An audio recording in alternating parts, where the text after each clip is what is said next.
I will exalt you, my God the King.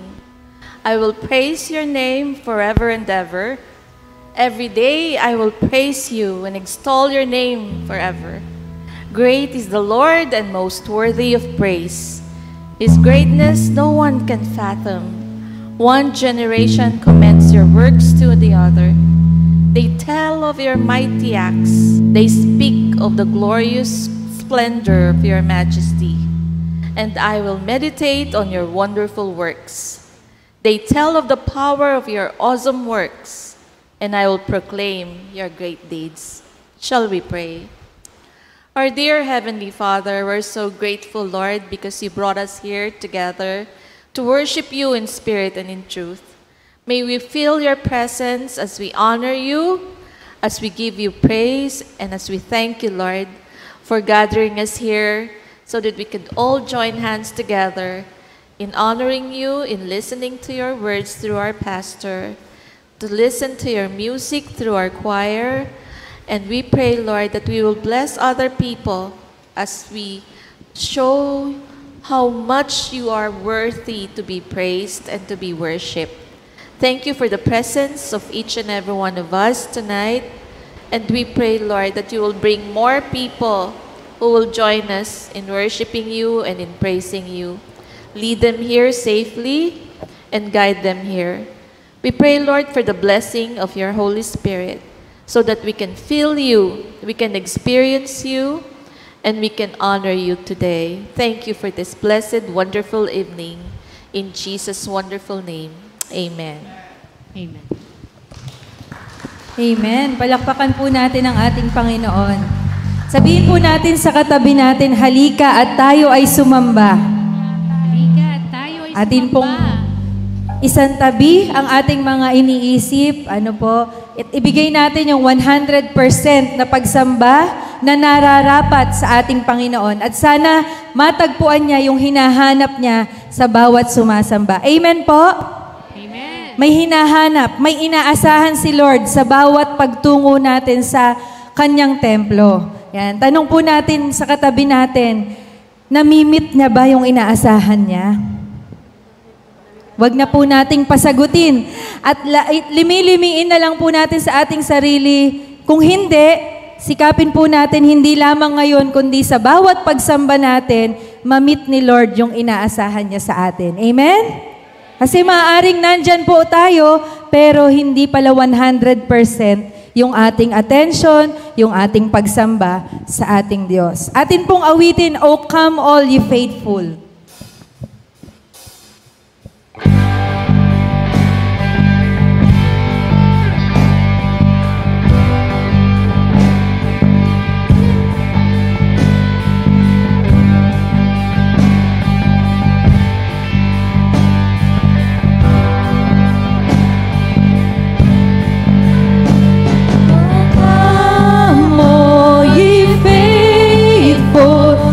Joyful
Sabihin natin, we adore you.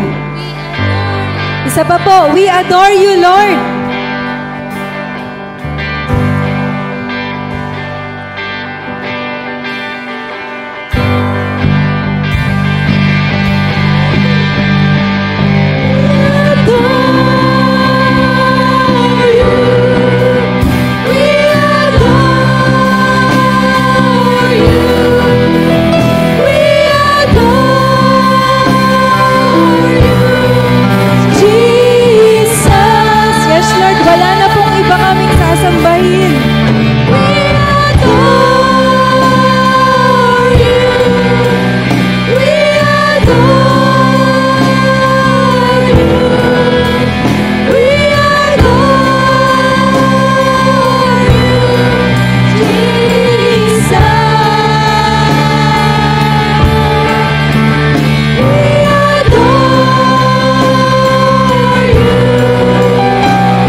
Sino po yung dito, yung kanina, masayang-masaya siya?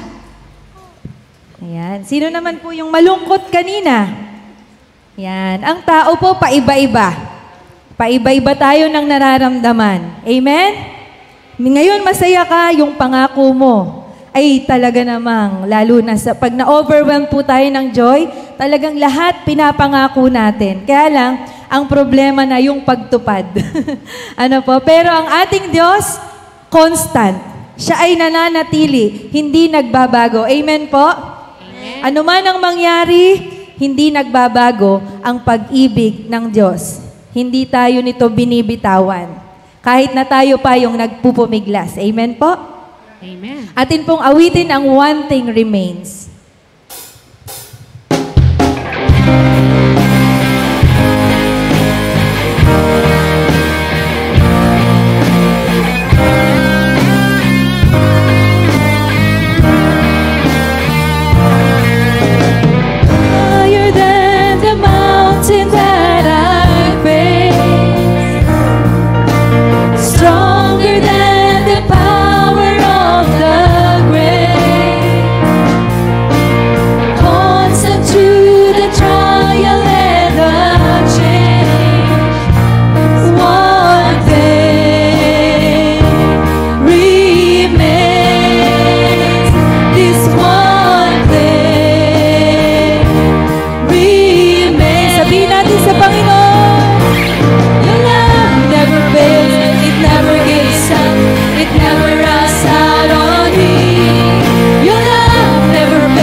For it overwhelms and satisfies my soul. And we never ever have to be afraid. Because one thing remains, His love is constant. Amen. This one thing remains. Your love never fails. Your love never fails. It never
po natin ang ating Panginoon.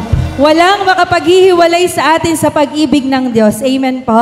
Amen. Yung kanta po natin nung bata tayo, mataas pa sa, yung pag-ibig ng Diyos, mataas pa sa bundok, malalim pa sa dagat, malawak pa sa buong mundo.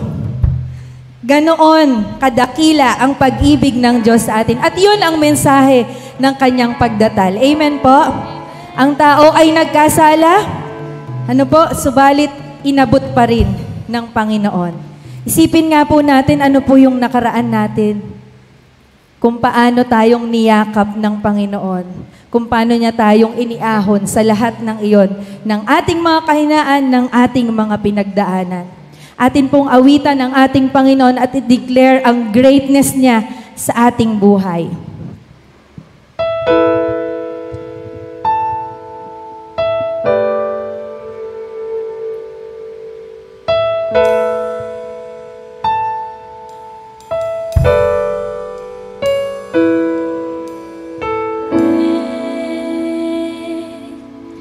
Is the Lord and most worthy of praise.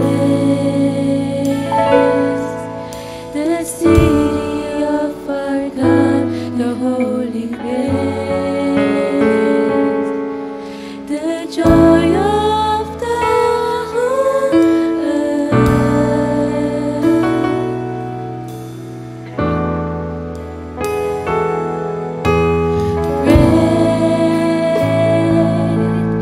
is the Lord with whom we have the victory.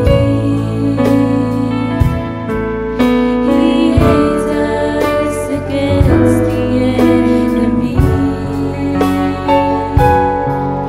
We bow down on our Ano po ang gagawin natin na kanyang mga anak?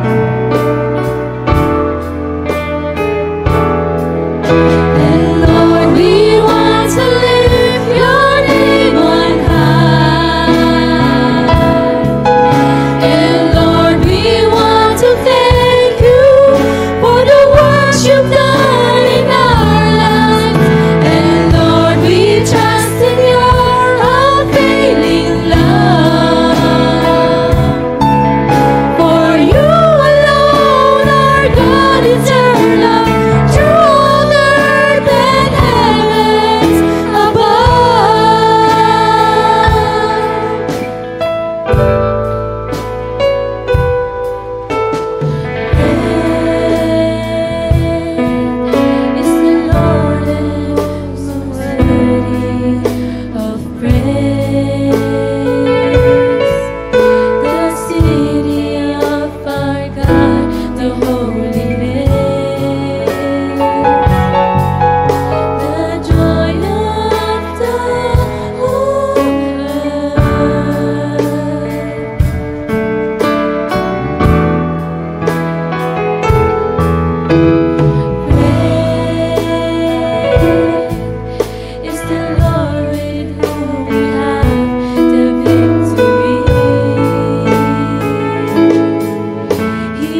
Lord, tanggapin po ninyo ang aming pasasalamat sa nag-iisang tunay na Diyos na nagmahal sa amin ng higit, Panginoon, na unang nagmahal sa amin, na nag-alay ng kanyang buhay sa amin. Salamat po, O Diyos. Tanggapin niyo po ang aming papuri. Ito po ang aming panalangin sa pangalan ni Jesus. Amen. Amen.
Pinagpalang gabi mga kapatid, sa oras na ito, purihin po ang Diyos.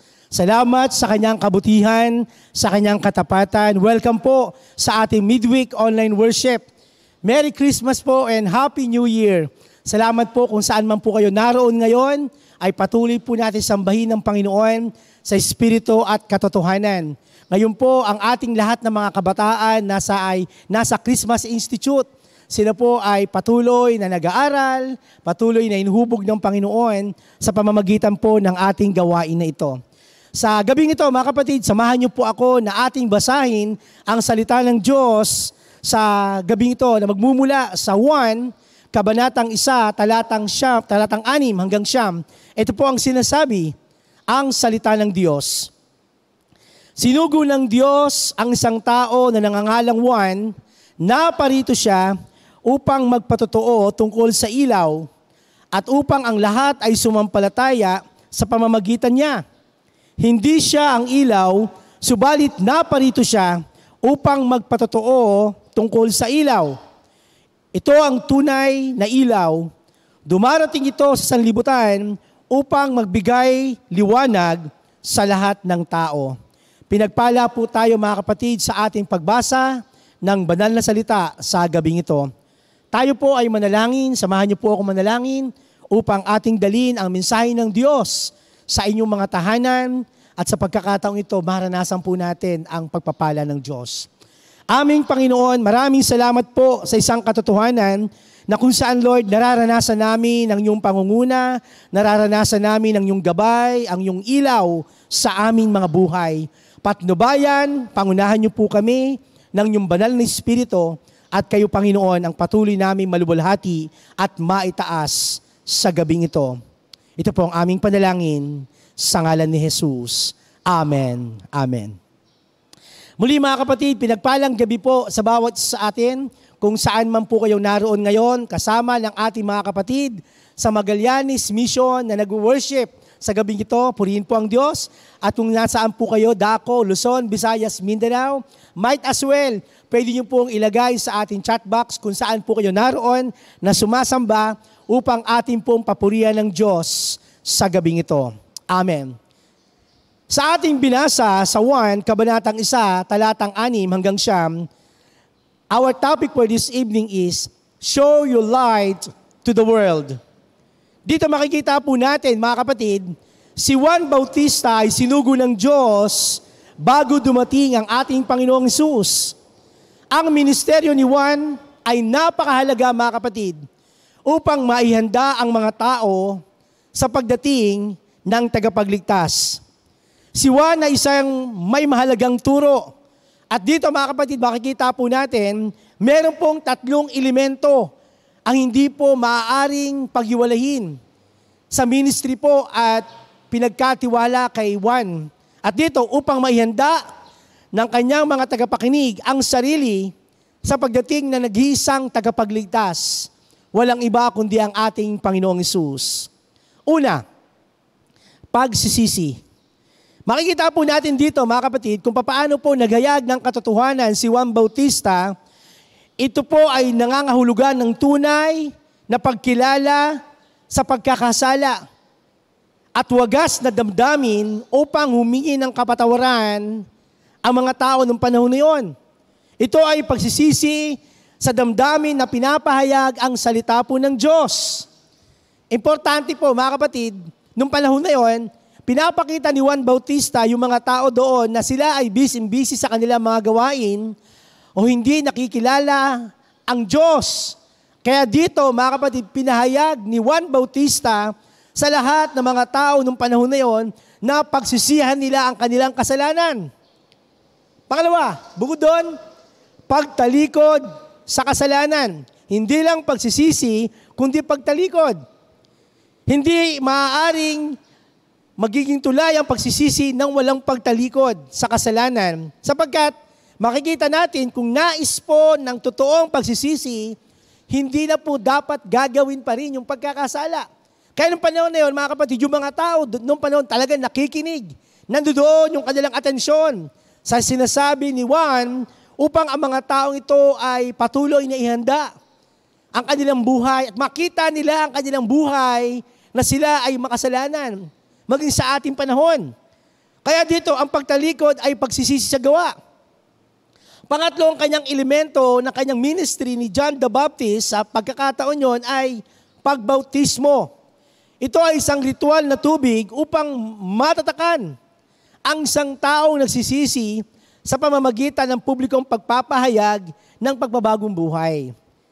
At dito, mga kapatid, kung makikita po natin, the primary truth in this message, John witnessed to Christ required that he not be the focus, but the Christ would receive all the glory and attention. Ang gusto mangyari po ni Juan ng panahon na yun, hindi po nakapokus sa kanya, kundi nakapokus sa darating na Mesayas. Siya lang po ang naghanda sa daraanan ng tagapagligtas, kundi ang mapapurihan ng Panginoon. In the Gospel of John, we have learned that John the Baptist came as a witness to testify about the light of the world. In John chapter 1, verse 6 to 7, I read in ESV version, there was a man sent from God whose name was John.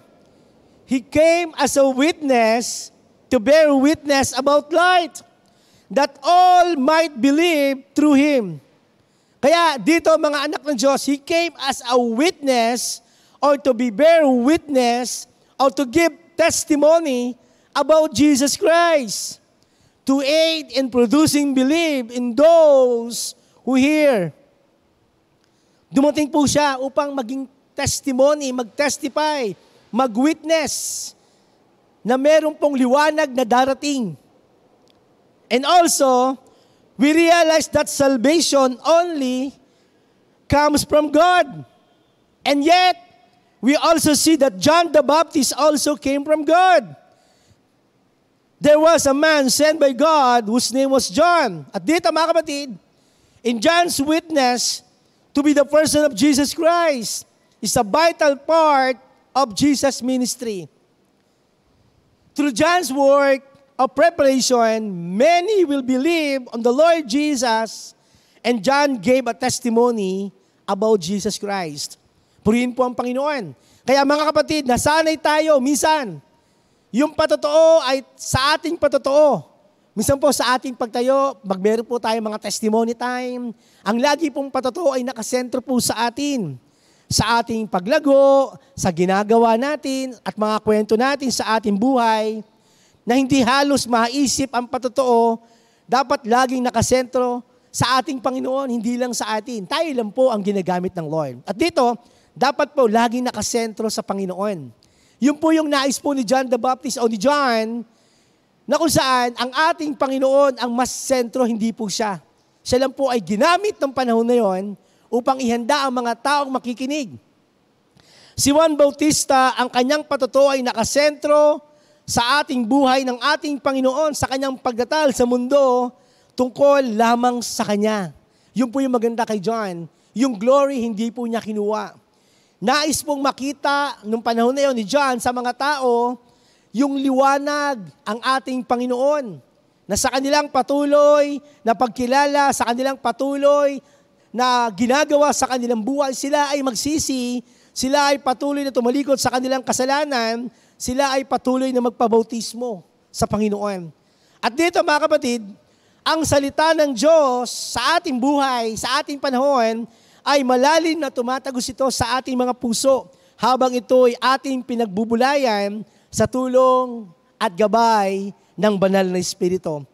Kaya dito mga kapatid, sa gabing ito, walang dahilan para tayo mag-alinlangan.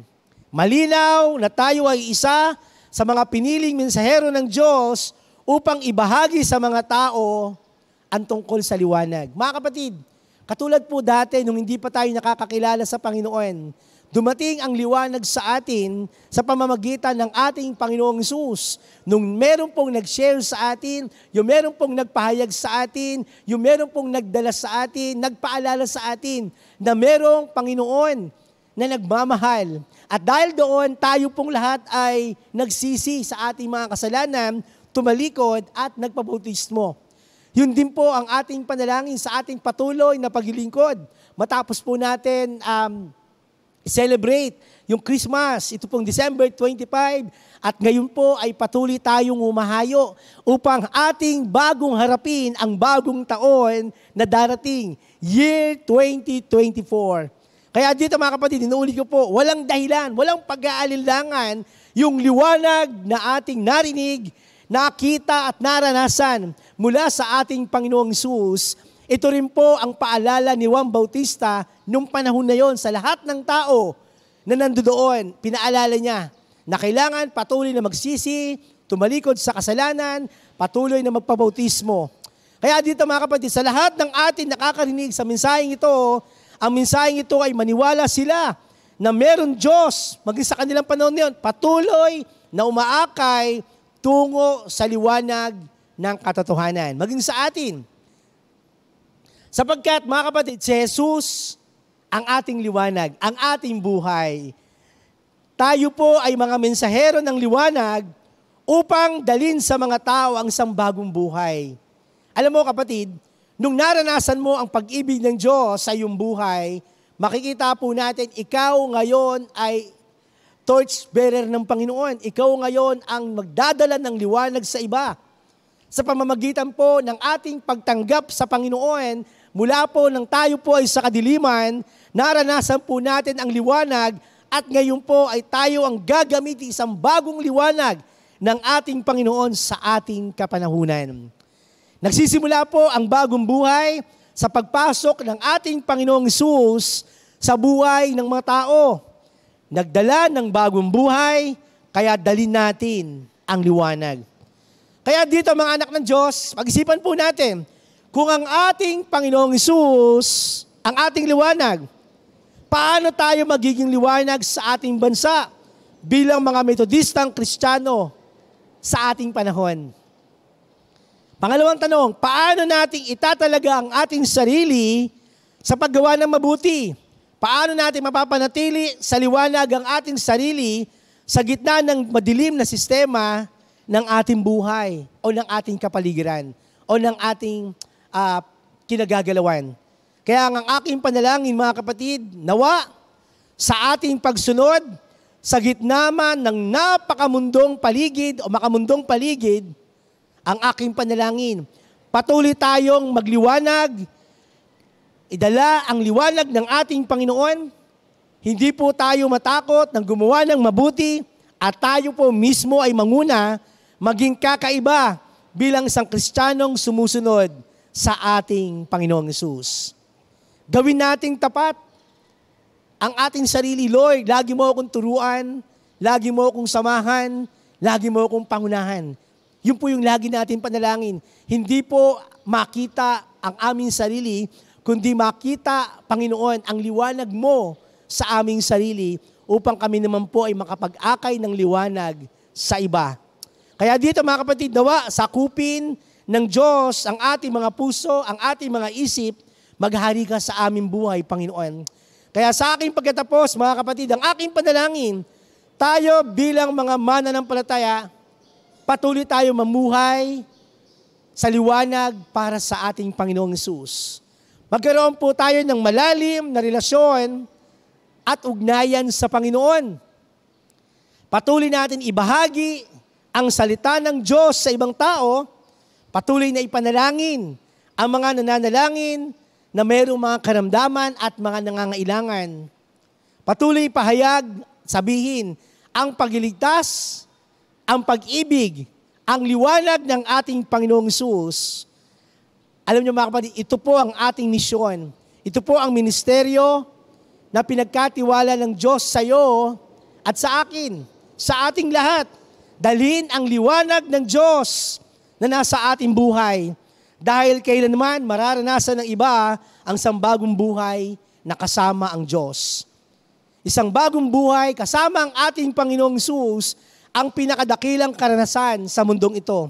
Kaya napakalaking pribilehiyo na binibigyan tayo ng ating Panginoon ng otoridad na ibahagi ang kanyang salita sa maraming tao.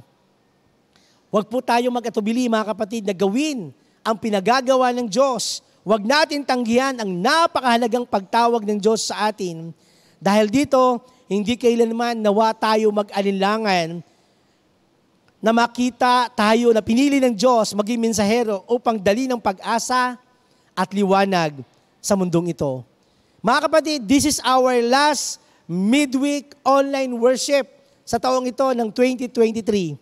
At sa ating pagpasok sa year 2024, ang aming panalangin ay patuloy dalhin natin yung liwanag na ating naranasan nung tayo ay nakakilala sa Panginoon maging noong 2023, maging sa 2024 sa ating pagpasok.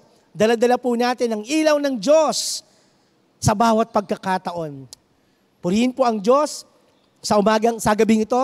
Ang aking panalangin, patuloy ang Panginoon na manguna sa atin, sa iyo, sa iyong hanap buhay, sa iyong pagtatrabaho, sa iyong mga gawain. Mapapurihan ng Diyos sa lahat ng pagkakataon. At iniimbitahan ko rin po kayo sa December 31, Covenant Worship Service, 9 o'clock po ng umaga, dito po sa ating church, upang sama-sama po natin salubungin din ang panibagong taon, ang huling araw, ang huling gabi, ang huling umaga ng pagsamba sa ating joint worship service, Covenant, December 31, sa darating na linggo. Purihin po ang Panginoon, mga kapatid, sa gabing ito. Amen. Amen. Tayo po ay manalangin. Aming Diyos, maraming salamat sa isang katotohanan kung saan ikaw po ang aming liwanag. Salamat po sa paggamit mo kay Juan Bautista upang handa ang iyong daraanan. makita ang liwanag ng aming Panginoong Hesus. Show the light to the world at tunay ang aming buhay, Panginoon, ay patuloy na magliliwanag. Pagpalain mo, O Diyos, ang buhay ng aking kapatid na ito na patuloy na nakikinig, nag-worship mula sa kanyang tahanan at patuloy po niyang maranasan, Lord, ang liwanag na nagmumula po sa iyo. Purihin ka, Lord, pagpalain mo ang kanyang buhay, pagpalain mo ang kanyang hanap buhay, pagpalain mo ang kanyang negosyo, pagpalain mo ang kanilang buong sambahayan. At ikaw, O Diyos, ang patuloy na magliwanag sa amin, maghari sa amin, kung paano ikaw ay naghari sa panahon ng 2023 at sa mga nakalipas. Naniniwala po kami, Lord, sa aming pagpasok sa year 2024, ikaw pa rin po ang aming pong liwanag at aming buhay. Ito po ang aming panalangin sa dakilang pangalan ng aming Panginoong Hesus. Amen. Amen. As we continue our worship service, we are now here to collect our offerings. As 2 Corinthians 9 says, each of you should give what you have decided in your heart to give, not reluctantly or under compulsion, for God loves a cheerful giver. May we call on Sisters Tess and Sister Demi to please stand here in front for the collection of our offering.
Father, thank you for the blessings that you have showered upon us and that we're bringing it in your faith.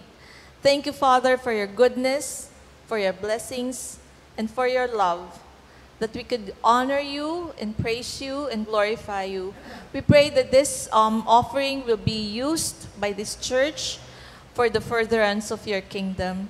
Thank you for all your goodness, and we pray, Lord, that we could always give with the whole loving heart, so that in every situation, there will always be praises and thanksgiving to your name. For this we pray in Jesus' most precious name. Amen. Mga kapatid, sa pagkakataong ito, purihin po ang Diyos sa gabing ito at sa ating paghayo, patuloy po na damin natin ang pag-ibig ng Diyos. Taas po natin ang ating mga kamay to receive God's blessing mula po sa inyong tahanan. Patuloy niyo po tanggapin ang biyaya at pag-ibig ng Diyos mula po sa abang lingkod ng Panginoon. Sa pagmamahal at kapangyarihan ng ating Panginoong Diyos Ama, ang pagmamahal ng ating Panginoong Jesucristo mula sa krus ng Kalbaryo, ang pakikipisan, tanglaw, kapangyarihan, pagmamahal ng Panginoon, humayo kayo, dalhin ang liwanag ng ating Panginoong Hesus magmula ngayon at pawalang hanggan. Amen. Sa ngalan ng Ama, ng Anak, ng Espiritu Santo. Amen. Amen. Amen. Amen.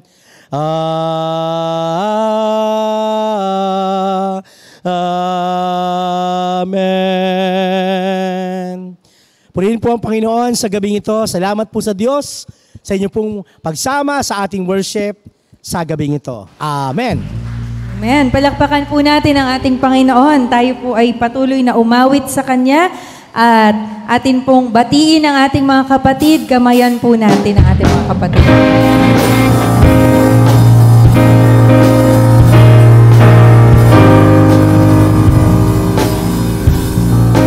Umikot po tayo kamayan po natin ang ating mga kapatid. Yung mga hindi po natin nakikita pag Sunday, hindi po natin yan nagagawa.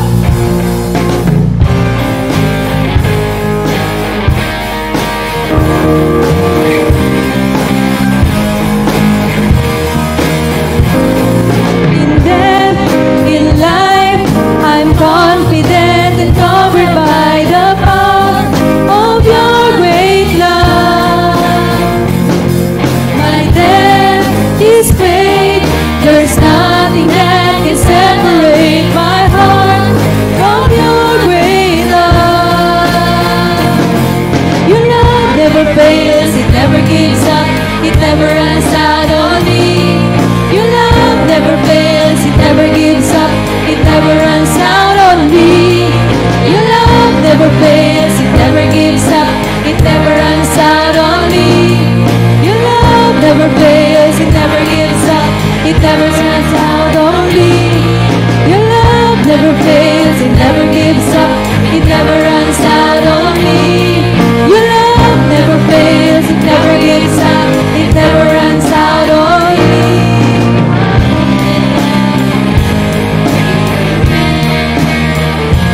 One thing remains, this one thing remains, this one thing remains. Amen. God bless po sa ating lahat. Magandang gabi po. Pagpalain po tayo ng ating Panginoon.